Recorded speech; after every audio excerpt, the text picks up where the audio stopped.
బీసీలకు తెలుగుదేశం పార్టీ ఒక విశ్వవిద్యాలయం లాంటిదని శ్రీ సత్యసాయి జిల్లా తెలుగుదేశం పార్టీ అధ్యక్షులు పెనుగొండ మాజీ శాసనసభ్యులు బీకే పార్థసారథి అభిప్రాయపడ్డారు. ఇక శ్రీ సత్యసాయి జిల్లా పెనుగొండ నియోజకవర్గం కేంద్రంలోని రొద్దం మండల కేంద్రంలో ఏర్పాటు చేసినటువంటి జైహో బీసీ కార్యక్రమంలో భాగంగా ప్రత్యేక సమావేశం నిర్వహించారు.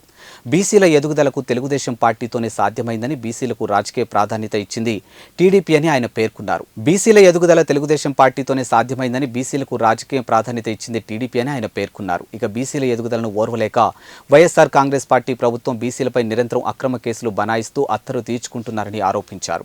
ఈ కార్యక్రమంలో మాజీ ఎమ్మెల్సీ గుడుముల తిప్పేస్వామి, జిల్లా ప్రధాన కార్యదర్శి అంబికా లక్ష్మీనారాయణ, కుంటిమద్ది రంగయ్య, జనసేన పార్టీ నియోజకవర్గం ఇన్ఛార్జ్ కుమార్ తదితరులు పాల్గొన్నారు.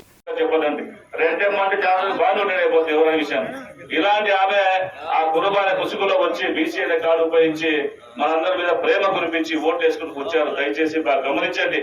బీకే పార్థసారథి గారు ఈ యొక్క కాన్స్టిట్యూన్సీ లో దాదాపు 4 దేశాలకు 3,500 కోట్ల రూపాయలు పైచిలకు గత ప్రభుత్వంలో ఉన్నప్పుడు సంక్షేమ కార్యక్రమం, అభివృద్ధి కార్యక్రమాన్ని కూడా అందించి గ్రామంలో కూడా సిమెంట్ రోడ్లు, కాలువలు ఏర్పాటు చేసి మీ అందరికి కూడా రేషన్ కార్డుతో పాటు పెన్షన్ అన్ని కూడా ఇచ్చేటువంటి ఘనత అలాంటి వ్యక్తిని మళ్ళీ మీరు ఖచ్చితంగా గెలిపించుకోవాల్సిన బాధ్యత మా అందరి మీద ఉందని చెప్తే చేసుకుంటాం. కాబట్టి జాగ్రత్తగా ఉండండి. గతంలో చేసిన పొరపాటు మళ్ళీ చేయొద్దండి.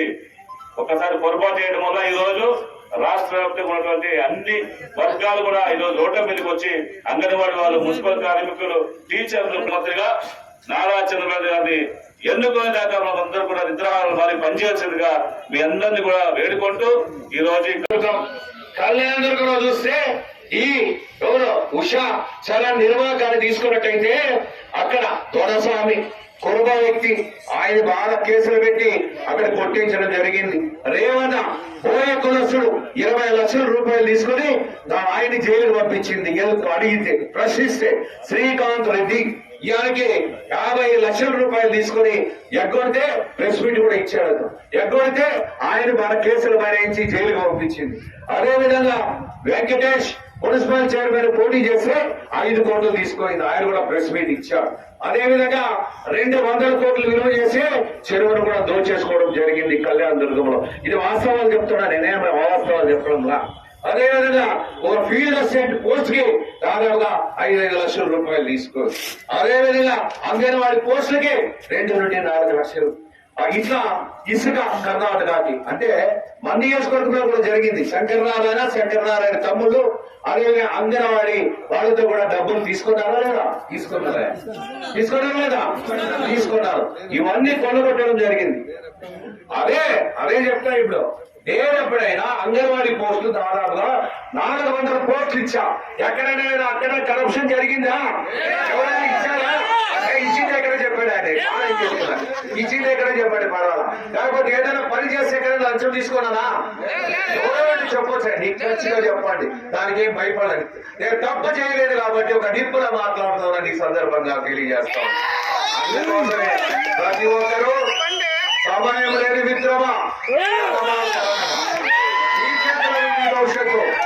మీ చేతిలోనే మీ భవిష్యత్తు, మన నియోజకవర్గ భవిష్యత్తు.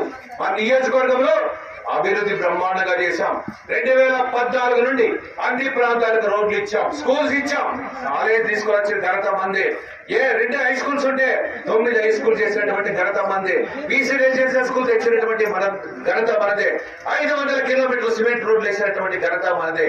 చెరువులకు నీళ్ళు ఇచ్చినటువంటి ఘనత మనదే. అదేవిధంగా కియా పరిశ్రమ తెచ్చినటువంటి ఘనత మనదే. కాబట్టి అన్ని మనమే చేశాం. ఎందుకు ఓడిపోయినా మనకు తెలియదు. అది లెట్ ఇట్ బి, దాన్ని వదిలేసేయండి. కానీ భవిష్యత్తులో నేను కూడా 37 సంవత్సరాలు మీ అందరికి కూడా ఆసక్తి మేరకు ఆకర్షంతో పని చేశాను. మీరు కూడా నన్ను ఆశీర్వదించారు. అన్ని రాకులు ఇచ్చినారా రైతు రథం కింద? ఏమీ లేదు. దోచుడు దాచుడు, దోచుడు దాచుడు. ఏమే దోచుడు? అదే చెప్పండి అమ్మా. దోచుడు దోచుడు దోచుడు ఇది జరుగుతూ ఉంది. దాని సమయం ఆసన్నమైంది. దయచేసి మీరంతా బాగా విజృంభించండి. ఇప్పటికే బాగా కాలాతీతమైంటున్నాం కాబట్టి భవిష్యత్తులో మీరంతా కూడా తెలుగుదేశం పార్టీని గెలిపించాల్సిన అవసరం చాలా ఉంది. ఇది చంద్రబాబు నాయుడు ముఖ్యమంత్రి చేయడానికి కానే కాదు. అయితే ముఖ్యమంత్రి కాకపోయినా దర్జాగా బ్రహ్మాండంగా ఉంటాడు.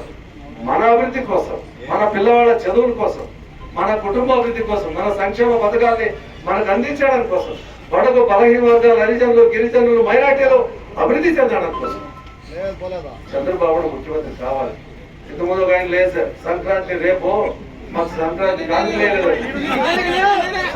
సంక్రాంతి కాదు చెప్పకపోతే రాత్రి వరకు చెప్పాలమ్మా పథకాలు వచ్చేయండి. రాత్రి వరకు ఎస్సీలకు, ఎస్టీలకు, బీసీలకు, మైనార్టీలకు అన్ని పథకాలు వచ్చాయి.